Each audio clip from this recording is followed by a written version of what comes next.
खुदा को धन्यवाद है कि संध्या समय अति उत्तम समय यह खुदा ने दिया है कि हम लोगों को यहाँ एकत्रित किए हैं। खुदा को धन्यवाद के लिए यहाँ हम लोग एकत्रित हुए हैं।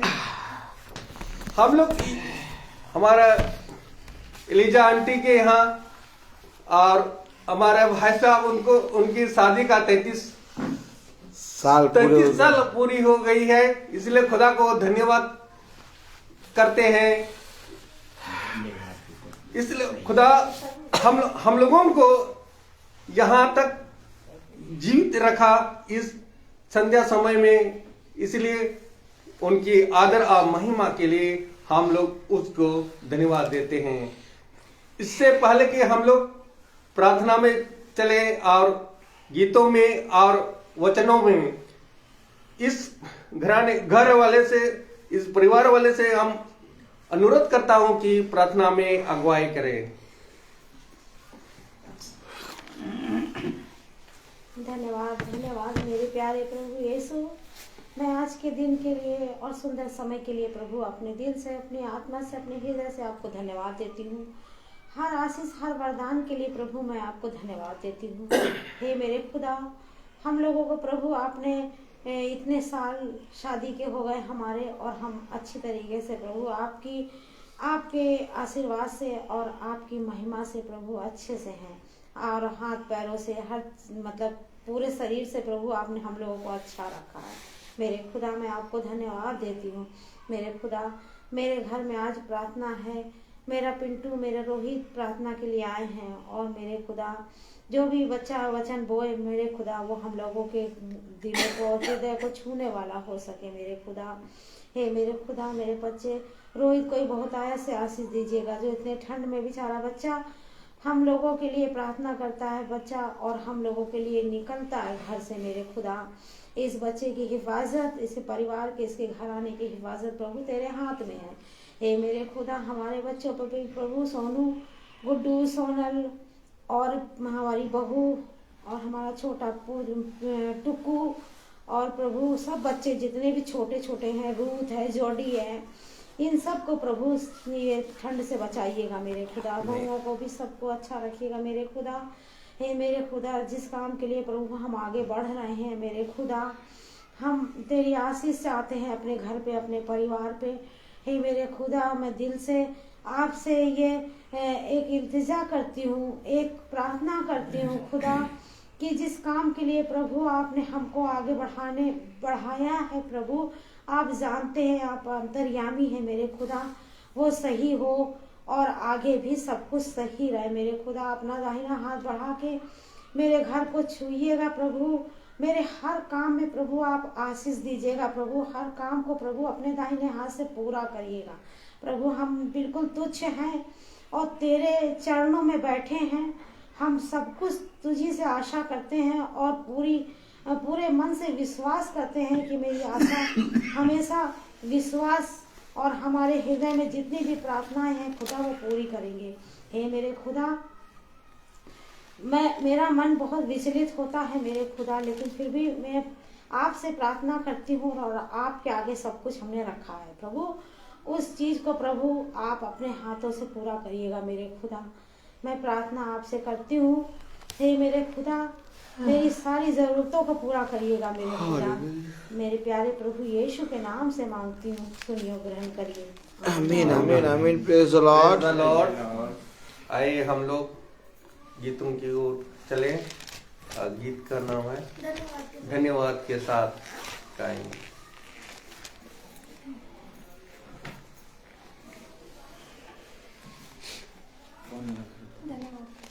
आइए हम लोग गीत गाएं धन्यवाद के साथ।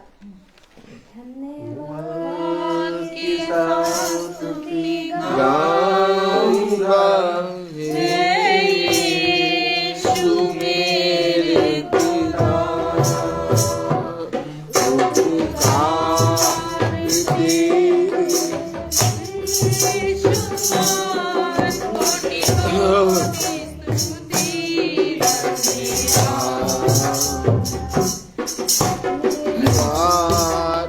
धन्यवाद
प्रभु में मांगने से ज्यादा मिला मुझे आभारी हूँ प्रभु में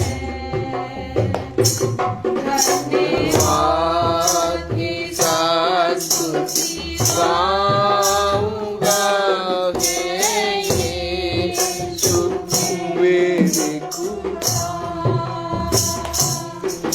उपकार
प्रेज द लॉर्ड। सच है, हमारा खुदा जीवित खुदा है, सच्चाई है। वह हम लोगों को हर हमेशा हर प्रतिदिन वह अपने वो आशीर्वाद देता है और उनको आदर होने के लिए उसको धन्यवाद देते हैं। आज समय है अभी गवाही का, किसी का जीवन में कुछ भी गवाही है तो खुदा के सामने आप लोग प्रस्तुत करें।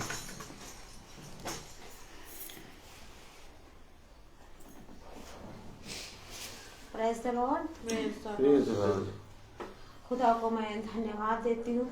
यूँ तो हर रोज हम लोगों के दिलों में हर दिन और हर पल गवाही का ही रहता है कि सुबह से शाम तक हमको खुदा ने अच्छा रखा है, हमको जीवित रखा है, हमको हर चीज़ से बचा के रखा है, ठोकर खाने से बचा के रखा है खुदा ने। मैं हर पल खुदा को धन्यवाद देती हूँ कि खुदा जो है वो हम लोगों को हर पल बचा के रखता है। इसने ठंड में बहुत ज़्यादा ठंड पड़ रही है, लेकिन हम लोग को खुदा ने बचा के रखा है। हम लोग बहुत ज़्यादा यहाँ पे बहुत ज़्यादा ठंड है क्योंकि नीचे का घर है और हम लोग दो कंबल ओढ़ रहे थे तो बहुत ज़्यादा ठंड लग रही थी, बहुत ज़्यादा कांप रहे थे, लग रहा था कि क्या होगा। और हीटर जला रहे थे तो भी हम लोग कांप रहे थे। फिर भैया ने क्या किया, भैया ने फटाफट एक रजाई वाले को बुक कराया और बड़ी बड़ी रजाइयाँ 2 बड़ी तुरंत बनवाया और कहा भैया सब लोग रजाई ओढ़ो, कम्बल हटाओ। फिर हम लोग ने बड़ी बड़ी रजाइयाँ ओढ़ी और खुदा को धन्यवाद दिया, मेरे प्रभु हे मेरे खुदा आपने हम लोग को बचा लिया, नहीं तो बहुत ज्यादा ठंड थी। प्रभु ने सच उदाहरण बच्चे को इतना सामर्थ्य से मेरे प्रभु ने भरा कि वो बच्चा गया और हम लोगों के लिए किया। खुदा ऐसे ही आशीष देता रहे हर बच्चों के ऊपर, हर बच्चे को अच्छा रखे। माँ बाप के लिए जितना जो बच्चे सोचते हैं खुदा उन्हें कभी किसी चीज से कमी ना रखे। Praise the Lord. Praise the lord.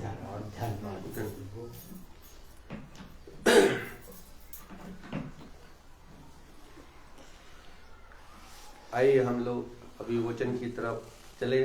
भाई से अनुरोध करता हूँ वचन। Praise the Lord. God bless you, brother. Hallelujah. सच में खुदा बहुत महान है, पवित्र है, अनुग्रहकारी और विनम्र से क्रोध करने वाला खुदा है। हम सब अपने जीवनों में आगे बढ़ते जा रहे हैं। एक समय था जब हम छोटे से थे और हमारे माँ बाप हमें बहुत आयत से हर उत्तम जगहों पर और हमारे लिए जो ज़रूरत थी वो सारी चीज़ों को पूरा करते थे। और आज भी हम जब बढ़ गए हैं तो हमारे माता पिता हमें थामते हैं, हमें इस पृथ्वी पर बहुत आयत से उत्तम चीज़ों को देते हैं और हमारे बच्चों के बच्चों को बहुत आयत से देखते हैं। Praise the Lord. Praise the Lord. खुदा ने जो हमें फल दिए हैं, इन फलों का हम खुदा को कुछ भी बदले में दे नहीं सकते कि उसने हमें इतने अच्छे माता पिता, भाई बहन और पूरा घराना दिया है। ये पूरा घराना एक दूसरे के लिए प्रार्थना करता है और हम धन्यवाद देते हैं कि हमारे आंटी चाचा की एनिवर्सरी जैसा कि कल थी 9 जनवरी में, और कल इनके 33 साल, ठीक है, इनके 33 साल खुदा ने पूरे किए। अब आने वाले समय में हम पिता से दुआ करेंगे कि इन्हें और बढ़ाए और ये अपनी गोल्डन जुबली भी पिता को धन्यवाद देकर हम सब एक साथ मिलकर धन्यवाद दे के मनाने पाएं। क्योंकि हम जानते हैं कि बहन ने कहा था मुझसे कि कल प्रार्थना हो, लेकिन कल मंगल था, भवन था और हम इतनी जल्दी चेंज नहीं कर पाए और पता नहीं खुदा की क्या मर्जी थी। खैर भवन में प्रार्थना हुई और आज हम यहाँ पर प्रार्थना करने आए हैं और बहन सारी बातों को और खुदा सारी बातों को जानता है, क्योंकि जो रोज़ बने रहते हैं उनके लिए हर दिन उत्साह का दिन है। और आज हम धन्यवाद देते हैं कि जिस तरह से कल 33 साल पूरे हो चुके, आज ये 34 में कल आज ये 34 साल में लग गए हैं। आज प्रार्थना हो रही है। Praise the Lord.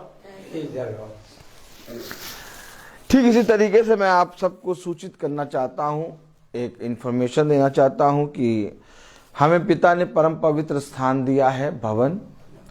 और आप सब जानते हैं एलडीको में ये डीपीएस दिल्ली पब्लिक स्कूल के पास है और जिस भवन को खुदा ने हमें दिया, हम नीचे आराधना करते थे, प्रार्थना करते थे। पिता ने इतनी सामर्थ्य दी कि ऊपर पूरा हॉल बन गया है। Praise the Lord. और हॉल बन के पूरा तैयार है। अभी 1-2 काम होने हैं। आज अभी हम प्रार्थना के बाद हम जाएंगे पीसीबी के लिए, ताकि पीसीबी भी लगे और 1-2 काम जो होने हैं वो खुदा की दया से इसी हफ्ते हो जाएंगे। और आप लोगों को ये सुनकर आनंदित होंगे कि आने वाले मंगल में भवन की एनिवर्सरी होगी और हम सब वहाँ पर उपस्थित होंगे। आप सब अपना टाइमिंग निकाल लीजिए। और आप सब जानते हैं कि अगर एक जना नहीं पहुँचा तो सब बहुत से लोग नहीं आ पाएंगे, इसलिए आप लोग पहले ही अपनी टाइमिंग सेट कर लीजिएगा। मंगल वाले दिन 4 बजे आप सबको भवन में पहुंचना है। Praise the Lord. और खुदा की दया से हॉल में प्रार्थना होगी। आप सब आइए। और भवन में 3 साल पूरे होने वाले हैं। Praise the Lord. तो इस मंगल को शाम को 4 बजे हम लोग प्रार्थना करेंगे। जिसके कॉलेजेस हैं वो अपने कॉलेज से छुट के तुरंत सबको लेके भवन आए। 4 से 4:30 तक आप आराम से आ सकते हैं, लेकिन आइए जरूर। Praise the Lord. Praise the Lord. और खुदा की दया से मैं आपको बताना चाहता हूँ कि प्रार्थना के बाद भोज का भी इंतज़ाम है, इसलिए कोई चिंता की बात नहीं है कि जल्दी जाके हमें भोजन बनाना है या कुछ करना है। आप लोग सबको आना है और खुदा के वचन को सुनना है और खुदा को धन्यवाद देना है कि खुदा ने कैसे हमें एक उत्तम से उत्तम परम पवित्र स्थान दे दिया और वो हॉल पूरा बनाकर तैयार कर दिया। Praise the Lord. तो जितने भाई बहन सुन रहे हैं वचन, या जितने भाई बहन मेरे शब्द जिसके कानों में जा रहे हैं, वो ये ना कहे कि मुझे इनविटेशन नहीं मिला। अगर कोई इस प्रार्थना सभा को रोज सुनता है, उसको भी इनविटेशन है, अगर कोई एक हफ्ता छोड़ के सुनता है उसको भी इनविटेशन है। यानी इनविटेशन हर उस जने को है जो इस वाणी को सुन रहा है। Praise the Lord. तो इसलिए मैं किसी का नाम लेके नहीं बुला रहा हूं कि आपको आना है, आपको आना है। अगर भवन को आप अपना समझते हैं तो आपको वहां आना है। Praise the Lord. क्योंकि ये इनविटेशन खुदा की ओर से है और उसने कहा जाओ और जाकर सबको निमंत्रण दे दो, जो आएगा वो बहुत तायत से प्रतिफल पाएगा। Praise the Lord. तो देखते हैं हम खुदा की आशीषों को जो खुदा हमें उठते बैठते चलते देता है, क्योंकि हम देखते हैं कि ये उत्साह के दिन पिता की ओर से मिलते हैं और पिता ने सब कुछ तैयार कर दिया है। मेरे प्यारे भाई बहनों, एक साल बहुत होता है और एक साल में पिता हमें प्रतिदिन चलाता है, प्रतिदिन उठाता है, बैठाता है और अपनी महासभा को देता है। आज जैसा हम देखते हैं कि भाई आर्थर मैसी और बहन अलीजा मैसी की एनिवर्सरी के उपलक्ष्य में हम यहाँ पर आए हैं और प्रार्थना सभा हो रही है। खुदा आप दोनों को बहुत बढ़ाए, खुदा आपके संतानों का फल दे, बहुत तायत से आपकी संतानों को ये समझ और बुद्धि दे कि सब एक प्रेम में बंधे रहें, चाहे जैसा समय आए कोई भी जना एक दूसरे का साथ ना छोड़े, और जो बातें हमारे नॉर्बर्ट भाई के लिए होती हैं खुदा उसको भी पूरा करे। Praise the Lord. तो आइए हम विवाह के बारे में देखेंगे वचन से। Praise the Lord. हम सब अपने स्थानों पे खड़े होंगे और खुदा को आदर और महिमा देने के लिए, और हम सब पढ़ेंगे वचन से। पहला कुरिन्थियों उसका 6 अध्याय और उसकी हम सब पढ़ेंगे। हालेलुया।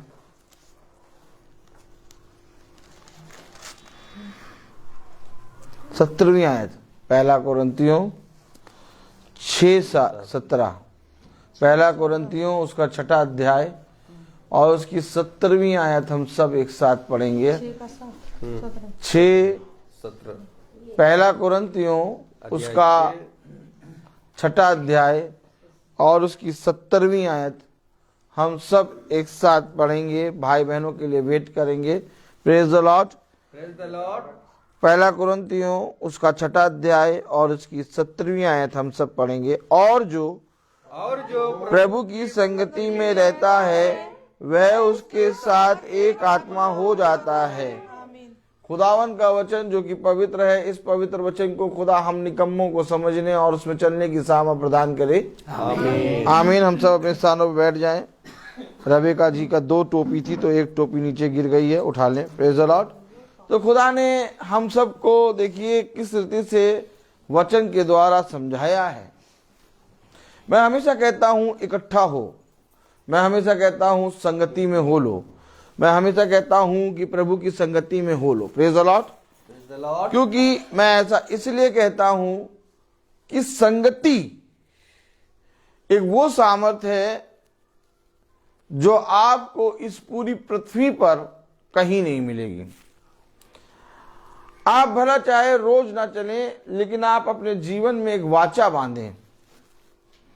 एक वाचा का होना खुदा के साथ बहुत जरूरी है। याद रखें, हम बाइबल पढ़ते हैं, ताली में ऐसे ऐसे, ताली ऐसे नहीं, ऐसे रखती, ऐसे हाथ करते हैं, फिर यूं। क्या बात भाई, गॉड ब्लेस यू। याद रखें, हम बाइबल पढ़ते हैं, हम दुआ करते हैं, हम प्रार्थना करते हैं। चाचा थोड़ा आगे आ जाइए आप। और अच्छा ठीक, हम बाइबल पढ़ते हैं, हम प्रार्थना करते हैं, हम स्तुति आराधना के महिमा के गीत गाते हैं, और ऐसा हम अपने जीवन में हर समय करते हैं। याद रखिए, मनुष्य आता है, जाता है और चला जाता है, लेकिन जिससे वाचा बांधी जाती है उसके लिए मनुष्य क्या करता है? इंतजार करता है। आमीन है? आमीन। कि नहीं, उसने वाचा बांधी, वो आएगा। आते तो सब हैं, लेकिन जिससे वाचा बांधी होती उसका इंतजार करा जाता है। प्रार्थना तो बहुत को लोग करते हैं, स्तुति महिमा के गीत तो बहुत लोग गाते हैं, बाइबल तो बहुत लोग पढ़ते हैं, लेकिन एक वाचा, अगर आज आपने अपने खुदा से एक वाचा बांधी और उस वाचा के अनुसार करने में आपने यत्न करा, क्योंकि वाचा आपको क्या करती है? आपके अंदर एक यत्न को, आपके अंदर एक परिश्रम को उत्पन्न करती है। आमीन है? आमीन। और जब आप वाचा बांधते हैं तो आप उस संगति के अनुसार आ जाते हैं। भला मैं प्रतिदिन चलने वाली वाचा ना बांधूं। देखिए, आप ये ना सोचिएगा कि भाई रोहित ने, ब्रदर रोहित ने एकदम से बाइबल उठाई और एकदम से कह दिया कि मैं प्रतिदिन मीटिंग करूंगा। नहीं, ऐसा मेरे जीवन में नहीं हुआ। आप जो देखते हैं कि ब्रदर रोहित रोज प्रतिदिन हर दिन मीटिंग करते हैं, घर घर जाके करते हैं, 365 दिन मीटिंग होती है। ये मीटिंग मुझे एकदम से ऐसे ही नहीं मिली 365 दिन। मैंने पहले एक वाचा बांधी थी पिता से, और वो वाचा ये थी कि पिता, मैं चाहे कुछ भी हो जाए, मैं दिन भर में 24 घंटे में एक बार तेरे वचन को यानी बाइबल को पढ़ूंगा। और मैं बाइबल को रोज पढ़ने लगा। देखिए, पहली एक वाचा। फिर जब मैं बाइबल को पढ़ने लगा तो फिर मुझसे खुदा ने बात करी, मुझे बहुत सी चीजें खुदा समझाने लगा। अब वो बातें जो मैं करता था और मुझे कोई भी प्रॉब्लम नहीं होती थी, मैं आपको ये बातें बता रहा हूं, बहुत ध्यान से सुनिएगा। वो बातें जो मैं करता था मुझे कोई प्रॉब्लम नहीं होती थी, लेकिन जो बातें मैं करता था वो मैंने जब बाइबल में पढ़ी तो मेरे जीवन से, जब मैं वो बातें जब दोबारा करने गया रहा तो पता चला कोई अंदर से चिल्ला रहा, बोल रहा कि ऐसा तू नहीं कर सकता, क्योंकि वचन में ऐसा नहीं लिखा है, वचन में ऐसा लिखा है। तो उस वचन को लिखा हुआ जो वचन जो मैं पढ़ता था वो मेरे जहन में रहता था, फिर मैं वो काम नहीं करता था। तो मैंने देखा है मेरे जीवन में कहीं ना कहीं एक बदलाव धीरे से आया। मैं बाइबल रोज पढ़ता रहा, फिर धीरे से मैं जब बिछौने पे सोता तो कोई मुझसे कहता, जा। क्या कहता? जा और जाके मेरे सुसमाचार का प्रचार कर। मैं कहता, मैं जाऊं? मैं तो बहुत बिजी आदमी हूं, मैं कैसे जाऊंगा? किस समय जाऊंगा? नहीं, मैं नहीं जा पाऊंगा। खैर, जब मैं लेटता तो मेरे बहुत पसीना आने लगता, बहुत पसीना आता, और ऐसा लगता कोई उठा रहा है, कोई कह रहा जाओ जाके मेरे सुसमाचार का प्रचार करो। अच्छा, ये बात मेरे साथ रात में होती थी। क्या होती थी? रात में। जब मैं सो जाता था तो मैं बहुत पसीने में भर जाता था। फिर धीरे धीरे मैं इस बात को इग्नोर करने लगा। मैंने कहा, रहने दो, बाइबल पढ़ेंगे बस, प्रचार कहाँ करना है, किसको जाके सुना है। बाइबल पढ़ते थे। फिर ये बात धीरे धीरे मेरे साथ क्या होने लगा, दिन में होने लगी। ऐसे क्यों? अभी तक कब होती थी? रात में। अब कब होने लगी? ये बात मैं पहली बार बता रहा हूं, फिर से ये बात मैं आज तक किसी को नहीं बताया। फिर धीरे धीरे ये बात मेरे साथ दिन में होने लगी, चलते समय, उठते समय, बोलते समय। मैं कहीं खड़ा हूं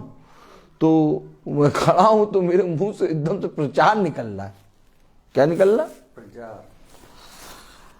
मैं बच्चों के सामने खड़ा हूं, बच्चे खड़े हैं, सब खड़े हैं, सब सिस्टर खड़े हैं, सब खड़े हैं, और मैं गाना करवा रहा हूं, मैं यूं करके गाना करा रहा हूं। कोई मुझसे कह रहा, मुझे पसीना निकल रहा जाड़े में, और कोई कह रहा प्रचार कर दे इनको। मैं किसी तरीके से अपने आप को रोकूं। मैंने देखा जो बात मेरे साथ रात में होती थी वो बात मेरे साथ दिन में होने लगी। तब भी मैं बाइबल लेके प्रचार करने नहीं गया, मैं बाइबल पढ़ता गया। फिर धीरे धीरे मैं काम करता गया। मेरे अंदर से एक ऐसी चीज आ गई कि मुझे जाना है। क्या? फिर मैंने अपने पापा से कहा, पापा मुझे प्रचार करने जाना है। पापा गए, लोगों के घर में बताया मेरा बेटा प्रचार करेगा, आप मीटिंग कराने आए, करा लीजिए। इस तरह से एक घर मिला। जो आप सोचते हैं कि रोज की प्रतिदिन की मीटिंग क्या मैं बता रहा हूं, आप खुदा के साथ एक वाचा बांधिए, एक वाचा कि प्रभु मैं महीने में एक मीटिंग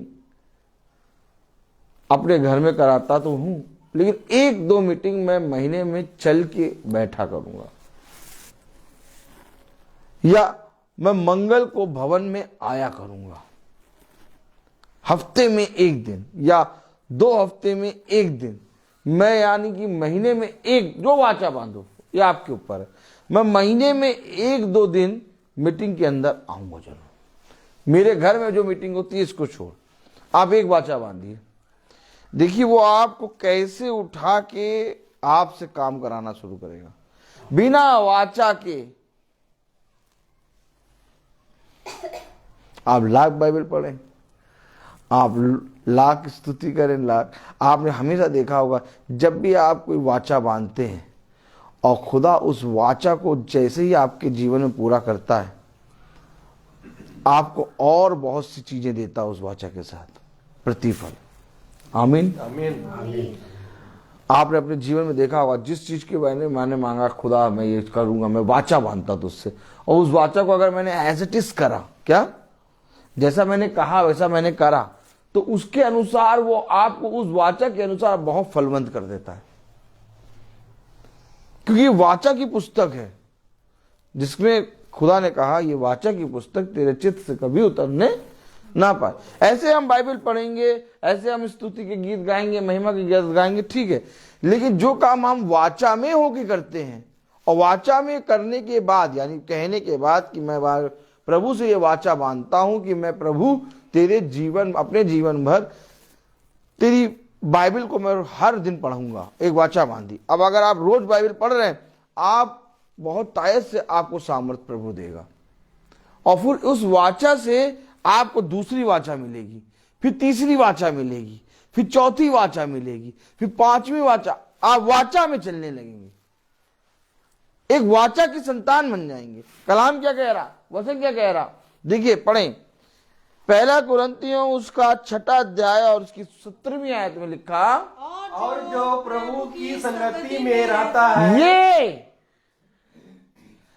प्रभु जानता है कि तुम्हें मेरी संगति में रहना है, और हम बार बार उसकी संगति से भागते हैं। तो प्रभु हमसे एक वाचा बांधता है, कहता है एक वाचा बांध, मेरे मन में एक वाचा देगा, मेरे मन में एक वाचा देगा। बिना वाचा के मैं नहीं कर पाऊंगा। मैं ऐसे चल रहा हूं, एकदम से प्रभु ने प्रार्थना में बैठे बैठे मुझसे बात करी, ओह माय गॉड, और जब खुदा ने मुझसे बात करी तो खुदा ने कहा यहीं से एक वाचा बांध ले। और मैंने प्रार्थना सभा में बैठे बैठे अपने किसी को नहीं बताया, किसी को बताया, मैं वचन सुन रहा था, मैं वचन सुन रहा था, और खुदा ने मुझसे कहा तू इसी वचन में एक वाचा बांध। और जैसे ही मैंने खुदा के साथ वाचा बांध ली, अब मुझे किसी मनुष्य को दिखाने के लिए नहीं, बल्कि उस वाचा के अनुसार काम करना है। और जैसे ही आपने वाचा के अनुसार काम करना शुरू किया, लिखा क्या पढ़ें, और जो प्रभु की संगति में रहता है। अब वाचा के कारण आपका मन तमाम कामों में लगा तो रहेगा, लेकिन जैसे ही वो समय आएगा,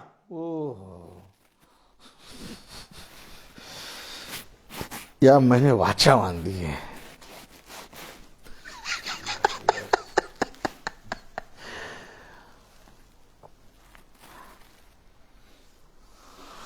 लड़का लड़की हर उम्र के कहीं पर भी मिल रहे, हर जगह मिल रहे, लेकिन जैसे ही एक वाचा लड़का और लड़की बांधते हैं विवाह में, क्या करते हैं, एक लड़का एक लड़की विवाह में क्या करते हैं, एक वाचा बांधते हैं कि चाहे कुछ भी हो जाए मैं इसके साथ और ये मेरे साथ रहेंगे। आमीन। वाचा, एक वाचा ऐसी थी जो आपने भाई आर्थर मैसी के साथ, और भाई आर्थर मैसी ने ना जाने कहां से आपके हाथ को पकड़ के वाचा बांध ली, और उस वाचा ने 33 साल पूरे कर दिए। Yes, praise the Lord. कह रहे पता नहीं लगा। मैं कह तो रहा हूं, आपने 2, 3 और 4 और 5 वाचा नहीं बांधी थी। आपने अपने भाई आर्थर मैसी और बहन अलीजा मैसी ने एक साथ विवाह में वाचा बांधी थी कि सुख हो चाहे दुख हो, चाहे जैसी स्थिति हो, मैं इनका साथ कभी ना छोड़ूंगी। Praise the Lord. और ये वाचा आज आप दोनों को एक साथ रखे। नहीं तो लड़का लड़की तो मिल रहे हैं हर जगह गाड़ी रोक के, टी स्टॉल लगा हुआ है, लेकिन वहां वाचा नहीं। ठीक इसी तरीके से जब आप बाइबल को पढ़ते हैं, पढ़ तो सभी रहे हैं, लेकिन जैसे ही आप एक वाचा बांधेंगे अपने इस खुदा से, ओ माय गॉड, जैसे ही आपने वाचा बांधी वैसे ही ये सामर्थी वचन आपके अंदर काम करना शुरू करेगा। फिर आप अपने नहीं रहेंगे। आपने एक वाचा बांधी है कि पिता, देखिए पौलुस ने बहुत भयानक बात करी। पौलुस ने कहा खुदा एक वर मैंने तुझसे मांगा, ओ माय गॉड, कि मैं तेरी डेवड़ी पर प्रतिदिन बना रहा हूं। वाचा बांधी है, वाचा वाचा। और मैं जानता हूं कि इस वाचा को मैं पूरा नहीं कर सकता, इस वाचा को तू पूरा करेगा। मैं जानता हूं इस महासभा में मैं रोज नहीं चल सकता, मेरा शरीर तो दुर्बल है, लेकिन तू मुझे चलाएगा। आज जब तू मुझे चलाएगा तो कोई रोक नहीं पाएगा। ये बात है, वाचा आपको खुदा की संगति में लाती है। आमीन। और जहां वाचा नहीं वहां खुदा का कोई भी प्रॉमिस नहीं, वहां खुदा का कोई काम नहीं होगा। अगर खुदा ने वाचा बांध ली, जब तक फिरौन के पास जाकर मूसा कहता रहा, मूसा क्या कर रहा था, कह रहा था इजराइलियों को छोड़ दे, इजराइलियों को छोड़ दे। क्या कारण के कारण 10 दिन 10 विपत्तियां आई, क्या कारण के कारण मूसा बार बार फिरौन के पास जाता और फिरौन अपनी वाचा से पलट जाता। क्यों? क्योंकि फिरौन अभी वाचा नहीं बांध रहा था। फिरौन इसलिए वाचा नहीं बांध रहा था क्योंकि अभी तक खुदा ने फिरौन के मन को कठोर कर रखा था। लेकिन जहां फिरौन ने कह दिया, वाचा बांध दी कि जा ले जा, फिर वहां फिरौन भी चाहने के बाद भी बदल नहीं पाया, लेके आ गया खुदा। खुदा खींच के ले आया इजरायलियों को, और फिर फिरौन ने वाचा तोड़ी, और फिर फिरौन इजरायलियों को मारने आया। लेकिन खुदा ने उस वाचा के अनुसार जो इजरायलियों से बांधा था, ओ माय गॉड, कि मैं तुम्हें दास की छोड़ो, दास से उसकी और मिस्र की देश से तुम्हें छुड़ा लाऊंगा, खुदा छुड़ा लाया। वाचा के अनुसार। किसके अनुसार? वाचा के अनुसार। जो कि खुदा ने इजरायलियों से एक वाचा बांधी, क्योंकि इजराइल मेरी प्रजा है, मैं तुझे कभी ना छोड़ूंगा। भला तू लाख मेरा इंतकार करे, लेकिन तब भी मेरी करुणा तेरे पास से कभी ना उठेगी। आमीन। समझें, इस वाचा के अनुसार खुदा इजरायलियों को मिस्र की गुलामी से खींच के ले आया। आज अगर हम और आप अपने पिता से वाचा बांधते हैं, और अगर उस वाचा के अनुसार करने में सामर्थी होते हैं, तो पिता हमें एक संगति में देता है। कलाम में क्या लिखा? 1 कुरिन्थियों 6 अध्याय 17वीं आयत। और जो प्रभु की संगति में रहता है, और जो प्रभु की संगति में रहता है, वो उसके साथ एक आत्मा हो जाता है। एक आत्मा। करना क्या है? संगति। कहां है संगति? कहीं नहीं। क्योंकि संगति आ गई, तुम एक आत्मा हो गए। जाओ ढूंढो, जाओ, कहीं नहीं है संगति। क्यों? शैतान ने संगति नहीं होने दी। जानता अगर एक साथ हो जाएंगे तो पूरी दुनिया को जीत लेंगे। याद रखिए, क्यों शैतान ने इजरायलियों के मन में फूट डाल दी? क्योंकि जानता ये इजरायली बहुत खतरनाक है, छोटा सा झुंड है, लेकिन अगर एक साथ हो के पुकारे अपने खुदा को, इनका खुदा इनकी रक्षा करने आ जाएगा। और शैतान जानता है कि जहां मैं इनकी संगति तोड़ूंगा, बस ये मेरे अंडर में आ जाएंगे। इसलिए आज कहीं संगति नहीं है। सब के सब क्या कर रहे हैं? अपने मन को बहला रहे हैं। संगति जानते किसे कहते हैं? संगति होती है जहां पर वाचा होती है। जहां वाचा होगी वहां संगति होगी। देखिए कलाम में क्या लिखा, 1 कुरिन्थियों उसका 6 अध्याय और उसकी 14वीं आयत पढ़ें।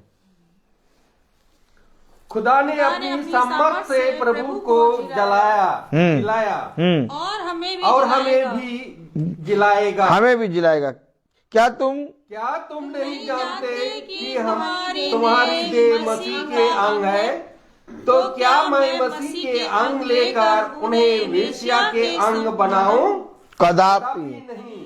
क्या मैं इस देह को वेश्या के संग संगति में बनाऊं? कदापि नहीं। क्यों? क्योंकि जब तक मेरी संगति खुदा से नहीं होगी, अगर मेरी संगति खुदा से नहीं, अगर मेरी वाचा खुदा से नहीं है, ऑटोमेटिक मैं एक संगति में हूं। कलाम में लिखा, क्या तुम नहीं जानते कि तुम्हारी देह मसीह के अंग है? तो क्या मैं मसीह के अंग लेकर उन्हें वेश्या के अंग बनाऊं? वेश्या के अंग मतलब इस संसार की चीजों के साथ जब मैं अपने जीवन की को संगति में देता हूं तो मैं उनके साथ एक हो जाता हूं। आज आत्मिक मनुष्य संसार की सारी चीजों को छोड़ सकता है, लेकिन संसारिक मनुष्य संसार की सारी चीजों के लिए एक समय के लिए भी खुदा को नहीं छोड़, और एक समय के लिए भी खुदा के पास नहीं आ सकता। आज हमारे पास खुदा ने कितनी सामर्थ दे दी कि हम प्रतिदिन मीटिंग में चल रहे हैं, लेकिन अभी एक संसारिक मनुष्य से कहो कि भैया एक दिन आ जाओ, वो नहीं आ पाएगा।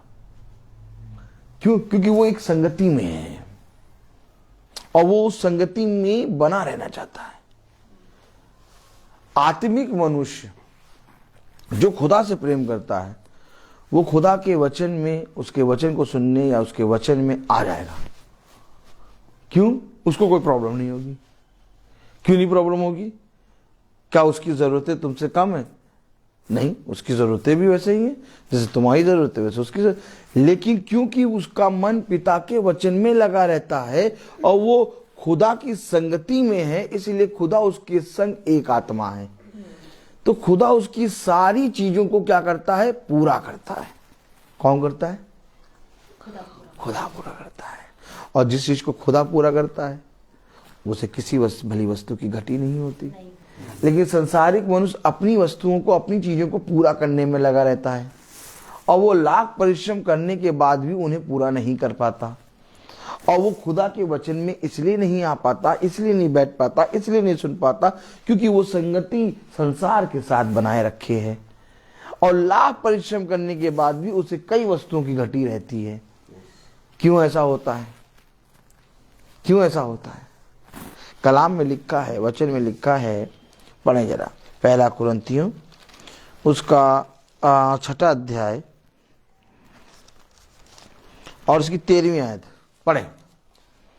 भोजन पेट के लिए, देखिए भोजन पेट के लिए। अरे भैया बताओ, जब मीटिंग में चले जाएंगे हैं खाएंगे क्या? क्या खाएंगे? हैं? पिता ने तो ऐसा नहीं कहा आपसे कि आप सब कुछ छोड़ के मीटिंग में बैठ जाओ। पिता ने तो केवल ये कहा, मेरे पीछे बोलो, जो केसर का है जो केसर का है केसर को दो, केसर को दो, जो प्रभु का है जो प्रभु को दो। चोरी कहीं ना कहीं चोरी, सीना जोरी। क्या सीना जोरी। देखो कलाम में क्या लिखा, 13वीं आयत, भोजन पेट के लिए और पेट भोजन के लिए। है। देखो समझो, खुदा क्या बता रहा, भोजन पेट के लिए और पेट भोजन के लिए है। आगे, परंतु खुदा इसको और उसको दोनों को नष्ट करेगा। अरे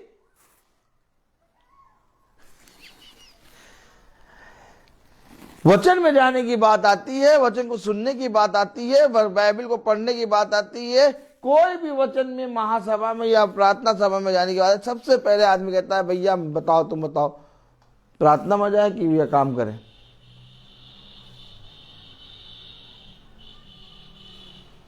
रोटी भी तो खानी है। लेकिन खुदा कह रहा, जिस रोटी को तुम मेरे वचन को सुनने के लिए बीच में लाते हो, खुदा उस भोजन को और उस पेट को नष्ट करेगा।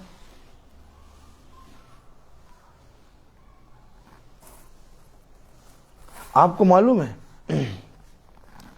पिता हमें क्या समझाना चाहता है और हम क्या नहीं समझना चाहते।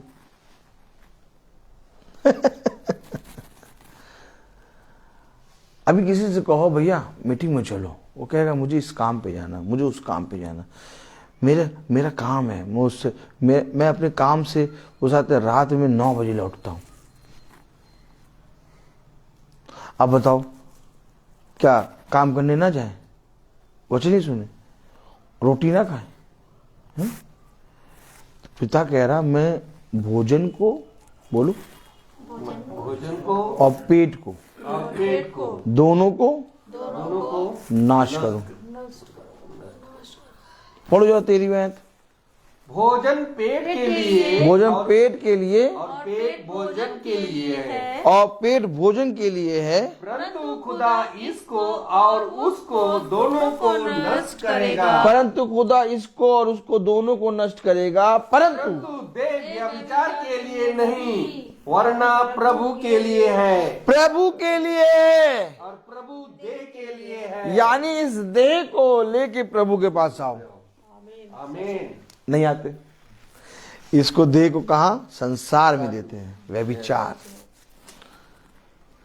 कोई धन के साथ व्यभिचार कर रहा है, कोई स्त्री के साथ व्यभिचार कर रहा है, कोई बुराई के साथ व्यभिचार कर रहा है। व्यभिचार एक प्रकार का नहीं है, कई प्रकार का है।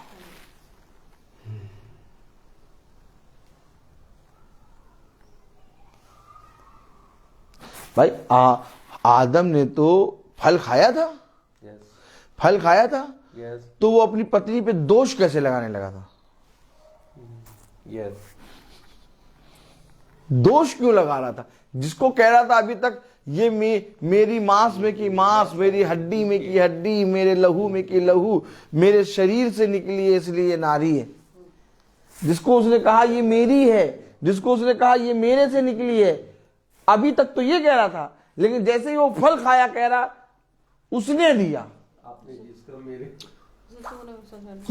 जिसको तूने मुझे दिया उसने मुझको खिलाया। यानी अब वो उसी स्त्री को जिसको कहा था मेरी है उस पे दोष लगा रहा।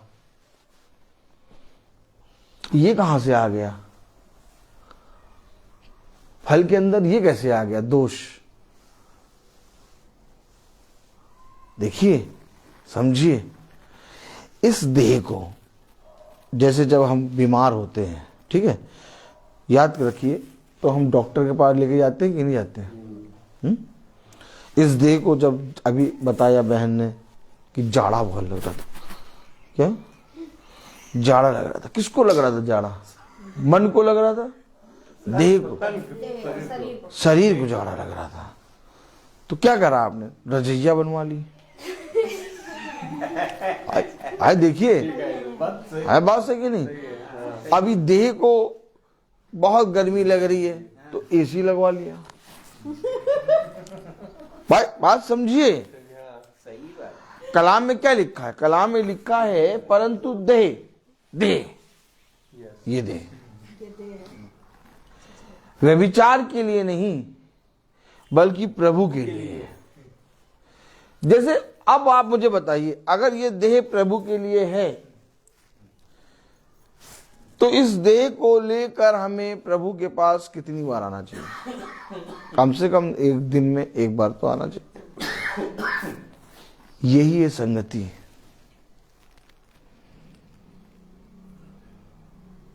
लेकिन इसका मतलब ये नहीं कि हमने अपने घर में बाइबल पढ़ी और हमने संगति कर ली। इकट्ठा होना, इकट्ठा होना, संगति करना।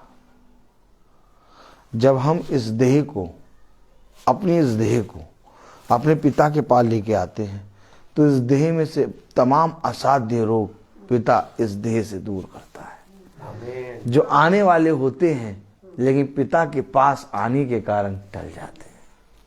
देखिए, ये है हमारा खुदा, ये हमारा खुदा है।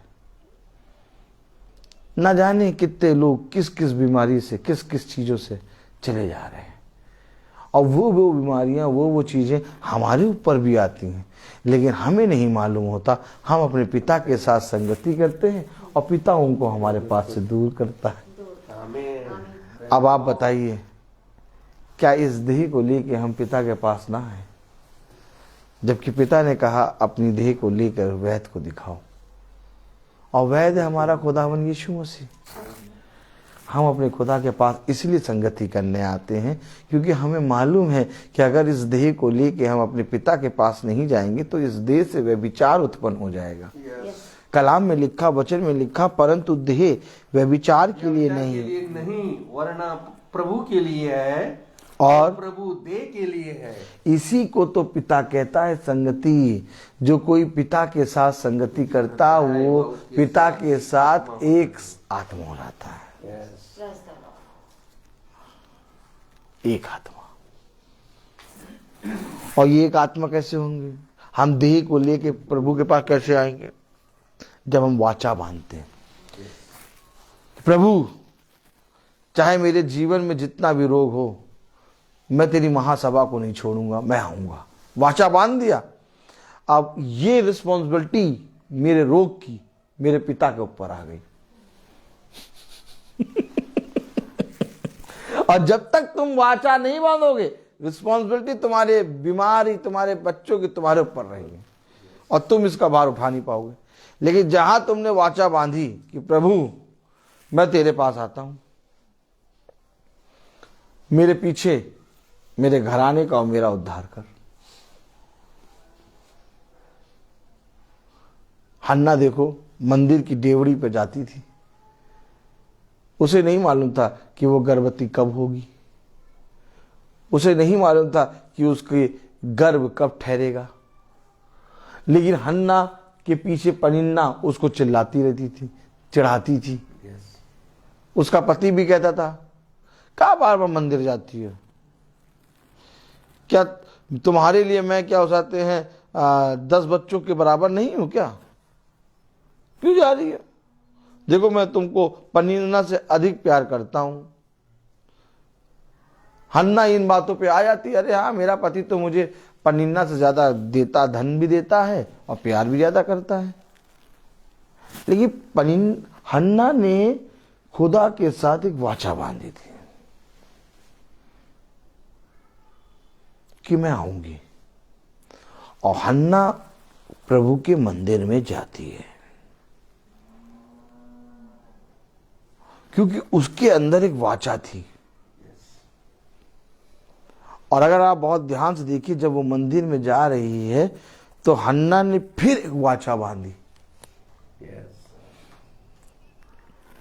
और जैसी वाचा बांधी उसके अनुसार हन्ना ने मंदिर में अपने इकलौते बेटे को दे दिया। वाचा। आप बताइए, सैमुएल नबी का नाम सबने सुना। सैमुअल नबी कैसे बना? सैमुअल को पिता ने हन्ना को कैसे दे दिया?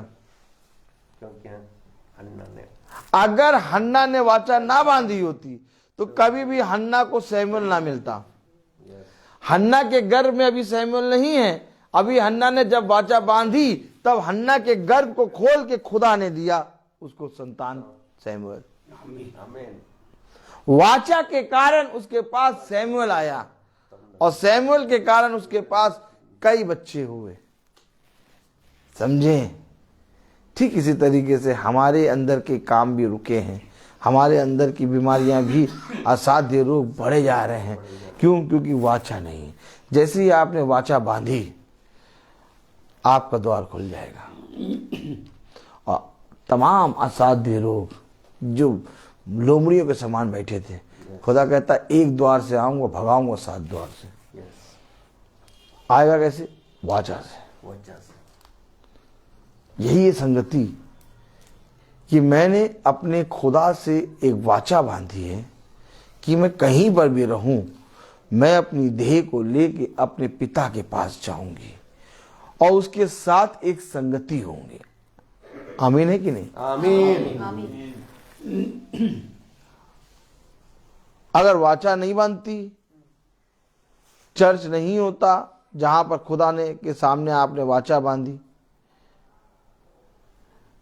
तो ना अलीजा में सी ना आर्थर में सी 33 साल एक दूसरे को पहचानते, कहते तुम चलो अपने रास्ते, हम चले अपने रास्ते। लेकिन वो वाचा जो इन्होंने प्रभु के सामने बांधी थी, इनको खींच के लाती है और कहते तुम अपने रास्ते और तुम अपने रास्ते नहीं, तुम दोनों का एक ही रास्ता। देखा आपने देखा? ये पिता की ओर से एक संस्कार है, ये पिता की ओर से एक उत्तम फल है। और ये उत्तम फल की शुरुआत कैसे होती है, कोई एक मुझे बता दे। दुल्हन का लिबास पहने खड़ी है, दूल्हा दूल्हे की लिबास पहने खड़ा है। लेकिन लिबास पहनने से और उसे आते हैं अच्छी कैटरिंग बुक करने से, 14 मांझले का केक बुक करने से और कॉफ़ी स्नैक बुक करने से, नॉन वेज और वेज बुक करने से और बहुत बढ़िया होटल बुक करने से विवाह संपन्न नहीं होगा। विवाह संपन्न तब होता है जब एक वाचा बांधी जाती है। और जहां वाचा बांध दी गई, फिर वहां पर तुम चाहे अपना रेस्टोरेंट जाओ चाहे ना जाओ, चाहे कॉफी वाले को बुक करो या ना करो, तुम्हारी वाचा हो गई। अब तुम दोनों एक तन हो। आइए एक आयत पढ़ें। Praise the Lord.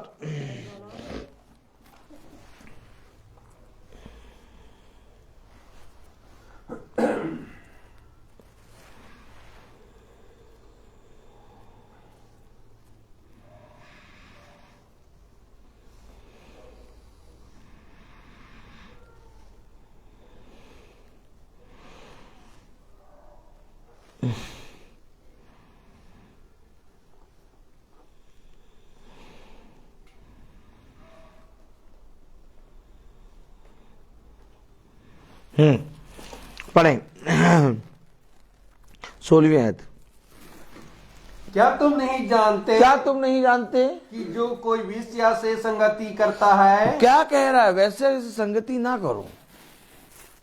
क्या तुम नहीं जानते कि जो कोई वेश्या से संगति करता है वह उसके साथ एक तन हो जाता है। एक तन हो जाता है। क्यों कह रहा है? इस संसार के साथ संगति ना करो। इस संसार में की बातों के साथ संगति ना करो, क्योंकि जब तुम इस संसार के साथ संगति करते हो तो संसार के साथ एक तन हो जाते हो। इसलिए तुम मेरे वचन में आते नहीं। संसारिक मनुष्य संसारिक बातों के विषय में लगा रहता है, आत्मिक मनुष्य आत्मिक बातों के विषय में लगा रहता है। कह रहा व्यभिचार, एक वेश्या, ये एक तन हो जाते हैं। इसीलिए कलाम में लिखा है, क्या लिखा है, पढ़ें।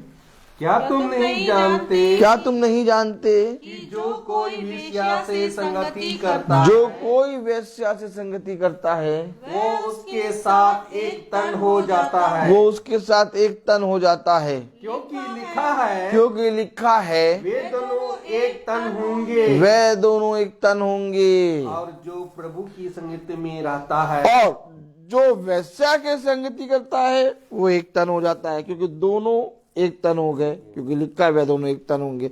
और जो प्रभु के साथ संगति करता है वे एक आत्मा हो जाते हैं। यानी वो प्रभु के साथ एक साथ आत्मा कैसे होता है, क्योंकि वो दोनों एक तन होंगे। एक तन होंगे। कितना जरूरी है हमें अपनी इस देह को प्रभु के मंदिर में ले जाना। कितना जरूरी है हमें इस देह को लेके पवित्र वचन की महासभा में बैठना। ये नहीं कि मेरे घर प्रार्थना होगी। मेरे घर में जो प्रार्थना होती है उसके द्वारा मैं पिता के वचन से बहुत तायत से आनंदित होता हूं, लेकिन ये आनंदित होना कुछ समय बाद खत्म हो जाता है। लेकिन जब मैं उससे वाचा बांधता हूं तो मैं एक वाचा में बंध जाता हूं, और जब मैं एक वाचा में बंधता हूं तो उस वाचा के अनुसार करने में जब मैं प्रयत्न करता हूं, परिश्रम करता हूं, तो पिता मेरे साथ एक तन हो जाता है। आज कोई मनुष्य वाचा नहीं मान रहा, आज कोई मनुष्य वाचा नहीं मान रहा, और सब जने वाचा में बंधे हैं। क्या ही धन्य होता कि हम पिता के साथ संगति करते और हम उसके साथ एक आत्मा हो जाते। क्योंकि जैसे ही हम पिता के साथ संगति करेंगे और उसके साथ एक आत्मा होंगे, तो कलाम में लिखा है, पहला कुरिन्थियों उसका 7वां अध्याय,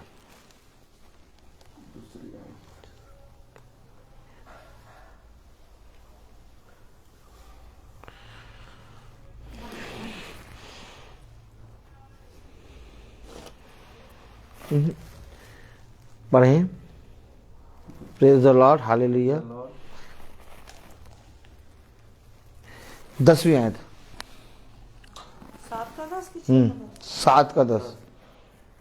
जिनका विवाह हो गया है, आप कह रहा जिनका विवाह हो गया है उनको मैं नहीं वरना प्रभु आज्ञा देता है उनको मैं नहीं वरन प्रभु आज्ञा देता है कि पत्नी अपने पति से अलग ना हो, कि पत्नी अपनी पति से अलग ना हो, और यदि अलग भी हो जाए और अगर अलग भी हो जाए तो बिना दूसरा विवाह किए रहे। बिना दूसरा विवाह किए रहे। देखा, या अपने पति से फिर मेल कर ले। तो ये कौन है जिसने हमें अलग होने नहीं दिया? ये वाचा है, ये प्रभु है। ना आर्थर मैसी ना एलिजा मैसी। ऐसा ऐसा समय आया जहां पर ऐसा लगा कि बस अब बहुत हो गया, अब तुम अपने रास्ते हम अपने रास्ते। लेकिन जब बिछौने पे जाके हम सोए तो एक था जिसने मन को हमारे फिर से दीन किया, आमीन। क्योंकि उसकी दृष्टि में ये बात ठीक नहीं है। उसकी दृष्टि में ये बात ठीक है कि तुम दोनों एक रहो। और देखिए, ये वाचा ही है जिसने आप दोनों को आज तक एक मन रखा। ऊंच नीच हर चीज हुई, और ये चीजें हर विवाह के हर पति पत्नी के अंदर होती है, लेकिन पिता ने कितनी स्थिरता से अपनी वाचा को हमारे और आपके जीवन से पूरा कराता है। आमीन। क्यों पूरा करा रहा है? क्योंकि उसने वाचा बांधी है, हमने वाचा बांधी है। एक वाचा के कारण आज एक रिश्ता 33 साल तक चलता है, और उस 33 साल के अंदर कई फल लगते हैं जो आपके पास बैठे हैं। तो सोचिए एक वाचा में इतनी सामर्थ्य है। आज हम अगर अपने पिता के साथ वाचा नहीं बांध रहे तो हम अपने प्रतिफलों को खो रहे हैं। ये एक वाचा ही है जो ब्रदर रोहित 365 दिन मीटिंग करने खड़ा होता है। नहीं तो ये कोई घर, ये कोई मनुष्य की बात नहीं है या ब्रदर रोहित की बात नहीं है। ये एक वाचा है कि आप प्रतिदिन कहीं पर भी कुछ भी हो रहा हो, मीटिंग करते हुए मुझे देख लेंगे। उस दिन की मीटिंग इसलिए होती है क्योंकि एक वाचा बंधी है, और अगर वाचा नहीं होती तो ब्रदर रोहित रोज मीटिंग कर नहीं पाता। यानी मीटिंग जो करा रहा है वो वाचा है, और वाचा खुदा है। जिस तरह से आप दोनों को एक वाचा ने बांधा है, आज तक 33 साल पूरे हो गए, वैसे मुझे भी नहीं पता लगता कि मैं 365 दिन कैसे कर लेता हूं मीटिंग। हमें ना, जैसे चाचा ने कहा हमें पता ही नहीं लगा कि 33 साल पूरे हो गए, वैसे ही चाचा आज मैं कहता हूं मुझे पता नहीं लगता कि मैं 365 दिन मीटिंग कैसे करता हूं, क्योंकि ये वाचा की सामर्थ्य है। इसलिए उसने कहा ये वाचा तेरे चित्त से कभी उतरने ना पाए। और जिसने इस वाचा के प्रति ईमानदारी दिखा दी, पिता के साथ एक आत्मा हो गया। ये वाचा ही है कि मुझे मेरे पत्नी के प्रति ईमानदार बनाता है। ये वाचा ही है जो मेरी पत्नी को मेरे प्रति ईमानदार बनाती है। ये वाचा ही है जो मुझे मेरे इन भाई बहनों के प्रति ईमानदार बनाता है। ये वाचा ही है जो मुझे उठा के चलाता और फिराता है। ये वाचा ही है, ये वाचा की पुस्तक ही है जो मुझे जीवन देती है। आमीन। और क्या ये बुद्धिमानी की बात मेरे खुदा ने मेरे जीवन से कर दी कि मैंने किसी मनुष्य से नहीं, मैंने अपने पिता से वाचा बांध दी। आमीन। और क्योंकि मैंने अपने पिता से वाचा बांधी, इसलिए पिता ने अपने बलवंत दाहिने हाथ से मुझे थाम रखा है। अर्थात ये प्रचार मैं नहीं, ये मीटिंग मैं नहीं, ये भवन मेरा नहीं, ये पवित्र स्थान मेरा नहीं, एनिवर्सरी जो मनने जा रही है भवन की वो मेरी नहीं, जो एनिवर्सरी आपकी मनी है वो आपकी नहीं, वो सब वाचा की पुस्तक है। और जो इस वाचा के पुस्तक के अंदर आता है वो जीवन पाता है। आमीन। इसलिए मैंने कहा इस वाचा की पुस्तक से एक हो जाओ, इस वाचा में हमेशा लगे रहो। अपने मन से एक वाचा पिता की ओर से बांध लो कि भला पिता मैं कहीं पर भी हूं, मुझे खींच के अपनी वाचा के अनुसार ले आ। देख तेरे जीवन भर तेरे सामने कोई टिक ना पाएगा, जहां जहां तू जाएगा वहां वहां मैं तेरे संग संग चलूंगा। देख जिस रीति से मूसा मेरी वाचा की पुस्तक के अनुसार करने में चौकसी करता था, यदि आज तू करेगा तो मैं तुझसे सच कहता हूं जैसा कार्य मैंने मूसा के साथ किया उससे भी बड़े बड़े कार्य मैं तेरे साथ करूंगा। आमीन। ये वाचा की पुस्तक है, ये किसी मनुष्य की पुस्तक नहीं। मैं बोलता हर चीज का ही आप सबको बताना चाहते हैं कि हम भवन के लिए एक कार्य के लिए जो पीसीबी लगती है, अमीनाबाद जा रहे हैं। खुदा उस दुकानदार के हृदय को नर्म करे, रेट सही लग जाए और सब काम हो जाए। आप लोग सब दुआ में याद रखिएगा कि एनिवर्सरी आने वाली है। अब कमिंग मंगल को है, कमिंग ट्यूसडे अगर कह दे तो कितना अच्छा रहे। ठीक, कमिंग ट्यूसडे। तो आप लोग सब याद रखें कि आप सबको आना है, अपने अपने काम को पोस्टपोन करना है, सब कुछ करना है और आपको आना है और सब भाई बहनों को आना है। और जो भवन पिता ने दिया है वो हमें ऊपर जो पूरा हॉल दिया है वो बन के तैयार हो गया है। छोटा मोटा काम है वो अभी हो जाएगा एक हफ्ते में, खुदा चाहेगा तो। मैं जानता हूँ खुदा सब कुछ पूरा कर रहा है। और एक भाई ने हमसे कहा है कि ब्रदर आप चिंता ना करिए, पीसीबी आएगी, हम लगवा देंगे, आप स्कूल में रहेंगे, आप नहीं आ पाएंगे। एक भाई को खुदा ने तदीन करा है, खुदा उसको भी सामर्थ दे। बहुत आयत से सारे काम हो रहे हैं, आप लोग बस दुआ में याद रखिए। तो आइए हम प्रार्थना में चलेंगे और मेरा निवेदन है भाई डैनियल से कि वो प्रार्थना में अगुवाई करें। Praise the Lord. God bless you brother. आइए हम लोग प्रार्थना में चले और अपने आप को प्रभु के सामने समर्पित करें ताकि हमारे विचारों को, हमारे जुबान को, सब कुछ को शुद्ध करके खुदा को ही अपना प्रभु माने और खुदा की आज्ञा के अनुसार आचरण करें। धन्यवाद खुदा, धन्यवाद, तेरी स्तुति हो, तेरी महिमा हो, तेरी जय हो खुदावन। खुदावन आपको धन्यवाद देते इस संध्या समय में हम लोगों को यहाँ एकत्रित किया आपके योजना के अनुसार। इस घराने में आपने आपका वचन को बोया है खुदावन। खुदावन आपका वचन को ग्रहण करने के लिए हम लोगों को सामर्थ्य दीजिए ताकि आपका वचन में बने रहे खुदावन।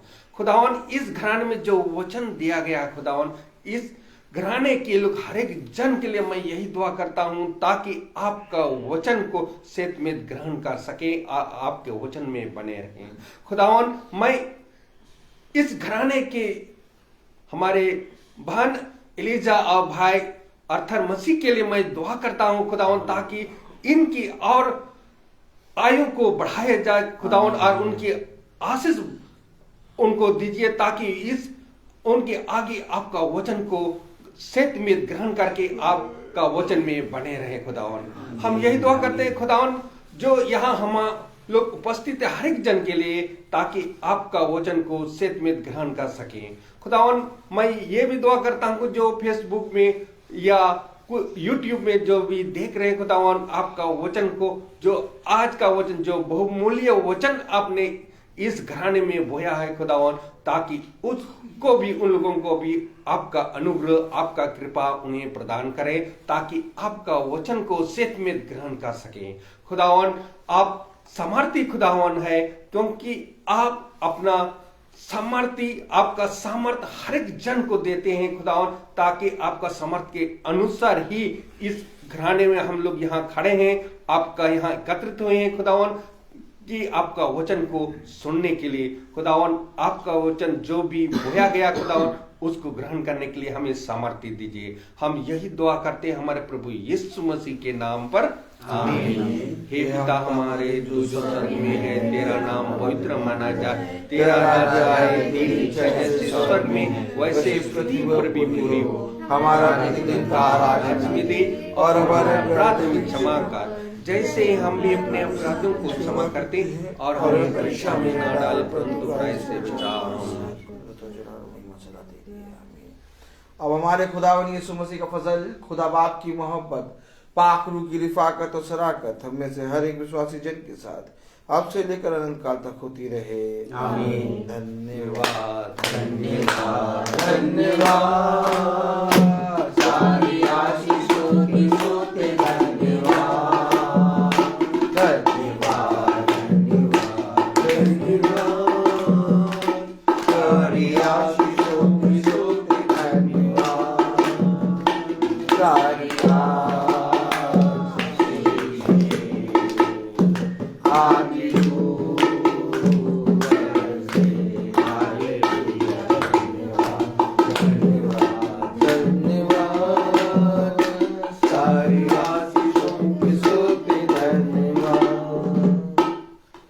Thank you Jesus. Praise the Lord. सभी भाई बहनों को प्रेज द लॉर्ड सूचित किया जाता है। प्रेज द लॉर्ड चाचा, praise the lord aunty, praise the lord भाई, प्रेज द लॉर्ड बेटा, प्रेज द लॉर्ड रबिका, प्रेज द लॉर्ड पापा। सब भाई बहनों को सूचित किया जाता है कि कल की प्रार्थना बहन ज्योति विक्टर के यहाँ शाम को 5 बजे होगी। कल की प्रार्थना शाम को 5 बजे बहन ज्योति विक्टर के यहाँ होगी, और इस मंगल को शाम को 4 बजे भवन में प्रार्थना होगी, और खुदा की दया से एनिवर्सरी होगी, और वो 4 बजे प्रार्थना होगी, और वो हॉल में होगी जो खुदा ने ऊपर हमें बना के दिया है। सब भाई बहन प्रार्थना में लगे रहें, और सारी बातें खुदा की ओर से हाँ और आमीन में पूरी होगी। Praise the Lord, praise the Lord.